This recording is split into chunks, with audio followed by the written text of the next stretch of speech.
자, 크기가 같은 각을 작도하는 겁니다. 그러려면 일단은 내가 아무 각이나 하나 먼저 좀 그려주고서 그것과 크기가 같은 각을 작도하겠다라고 한번 문제부터 만들어 보고 시작을 하도록 하죠. 자, 기하 클릭하시고, 자, 각이라고 하는 건 한 점에서 출발한 두 개의 반직선으로 이루어진 도형이다 라는 정의가 있었죠. 자, 반직선을 먼저 그려주셔야겠네요. 반직선 선택하시고 출발점 먼저 누르시고 지나갈 점 하나 아무렇게나 더 클릭. 자, 같은 점에서 또 출발해야겠죠? A에서 출발해서 지나는 점 아무거나 하나 더 클릭. 자, 그러면 각 BAC가 완성이 됐습니다.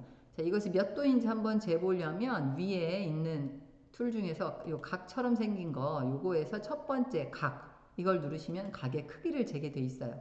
각의 크기를 잴 때는 BAC나 CAB나 사실은 우리는 똑같은 각이라고 생각하지만 BAC라고 할 때 이 컴퓨터는 요 바깥쪽에 있는 큰 각을 잽니다. 그러니까 우리는 CAB 순서로 클릭을 하면 46.2도다 라는 게 나오죠.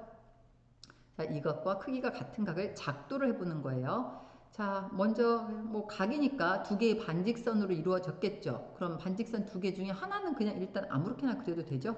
자, 반직선 다시 선택하시고 한 점 출발점, 그 다음에 지나는 점 아무렇게나 하나 해서 반직선 하나는 그냥 막 그렸어요. 자, 두 번째 반직선 이렇게 그려야 되는데 그 반직선이 완성이 되려면 출발점은 D겠죠. 지나는 점 하나의 위치를 정확하게 어떤 조건에 맞게 그려줘야 얘와 같은 크기의 각을 이루겠죠. 자, 그러면 다시 원본 각으로 보면 반직선 AB를 이루고 있는 점은 A하고 B만 있는 게 아니죠. 사실 어마어마하게 많은 점이 모이고 모여서 이 반직선이 이루어진 거예요. 그 중에 B를 클릭해도 좋고 뭐 아무거나 다 클릭하셔도 됩니다. 근데 이 아무거나라고 하는 이 점을 하나를 지정하려면 항상 작도에서는 이 점은 뭐와 뭐의 교점이다 라고 명령을 내려줘야, 그러니까 조건을 그렇게 교점의 조건으로 줘야 정확한 그 점 하나가 형성이 된다고 봐요. 자, 그러면 그 점의 위치를 참 머리 잘 썼어요. 어떻게 정했는고 하니? 자, 원 그리기로 가보죠. 첫 번째 중심 있고 한 점을 지나는 원이라 클릭하시고 중심을 먼저 클릭. 그 다음에 한 점 지나는 원이라고 그랬죠. 뭐 지나는 원 하나는 내 마음대로 정하시면 됩니다. 여기다 대고 클릭하시면 나는 A를 중심으로 해서 점 F를 지나는 원을 그린 거예요. 그러면 A부터 F까지가 반지름이 되는데 그 반지름은 굳이 A부터 F까지가 아니라 A부터 원 위에 있는 모든 점까지가 다 그 반지름으로 자리하고 있죠. 자, 그러면 내가 그 반직선 위에서 지금 구현해야 되는 점이 바로 요 점이 되는 거예요. 여기 있는 이 점. 자, 이 점은 대체 어떤 조건을 가진 점인가? 물론 A부터 이만큼 떨어진 점. 이 조건도 있지만 그 점을 정확하게 옮기기 위해서는 그런 조건을 가진 점은 지금 얘뿐만 아니라 F도 있고 뭐 얘도 있고 엄청 많잖아요. 그러면 이 특정한 한 점을 일컫기 위해서는 조건을 하나 더 줘야 돼요. 그래서 생각해 본 게 뭐인 거 아니? 여기서부터 요만큼 떨어진 점이구나. 이렇게 조건을 줘도 될 것 같잖아요. 자, 떨어진 간격을 잴 때 제일 좋은 것도 원이죠. 컴퍼스. 자, 컴퍼스를 하려고 봤더니 중심이 필요한데 지금 내 눈에는 보이는 이 점이 얘는 인식을 못하고 있어. 자, 교점 찍어라. 이 반직선하고 자, 이 원하고 만나는 점 찾아봐. 그러면 지가 탁 찍히죠. 컴퓨터가 알아챘습니다.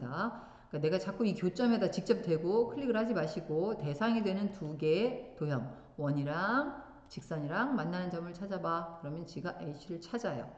자, 그러면 다시 난 지금 H라고 하는 점의 조건을 A에서부터 이만큼 떨어진 점, 그리고 또 한 가지는 G에서부터도 또 이만큼 떨어진 점, 조건 두 가지 주라고 그랬죠?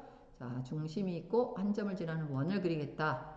G를 중심으로 하고 H까지를 반지름으로 한 원을 다시 탁 클릭 하시면 두 개의 원이 나오고, 그렇다면 두 개의 원이 만나는 점이라고 하면 H 말고는 아무 데도 없죠. 물론 밑에도 있네. 예, 밑에 사실 요 A에서부터 요 점까지를 연결을 해도 분명히 46점이 같은 크기의 각이 나올 거예요. 위아래로 이제 똑같이 나오니까.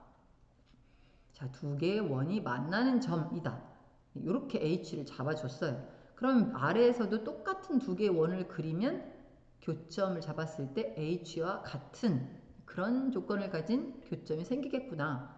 자, 그러면 똑같은 원래 밑에다 그리려면 컴퍼스를 선택을 한 다음에 자, 위에서 컴퍼스 선택해서 반지름을 선택을 먼저 해줘야 돼요. 난 A부터 H까지를 반지름으로 하는, 그렇죠. 요런 반지름으로 어디를 중심에다 두냐면, 그렇죠. D를 중심으로 그릴 거야. 라고 클릭. 자, 그러면 여기 요 점이 요 G점 역할을 하겠죠. 근데 아직 점이 안 찍혔으니까 교점 찾아라.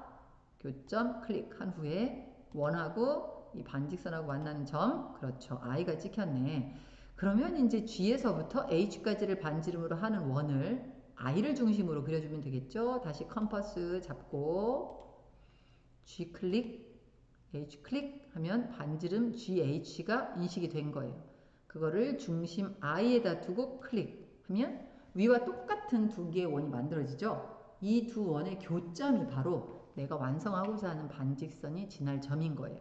자, 그럼 교점 인식해야겠죠. 교점 잡아. 이 큰 원하고 작은 원하고 위에 아래 두 개 생깁니다.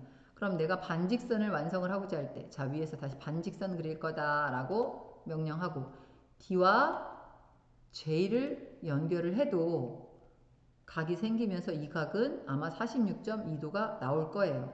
그런데 그렇게 하지 않고 D하고 K를 연결을 해도 아마 크기가 같은 각이 나올 겁니다. 위, 아래 어디로 뻗든지 크기가 같은 각은 내가 할 수 있으니까. 뭐 위로 하면 보기도 좋겠지만 일단 저는 좀 땡뚱한 거 좋아하니까 밑에 한번 연결해 볼게요. 그리고 이 각의 크기를 한번 직접 재보죠. 각의 크기 잴 때 위에 있는 것 중에서 그렇죠. 요거 누르자고 그랬죠. 각. 그런 다음에 점 3개를 I, D, K. 바깥쪽이네. 그럼 다시 K, D, I. 그러면 똑같이 46.2도가 나오죠. 자, 이렇게 완성이 됐습니다.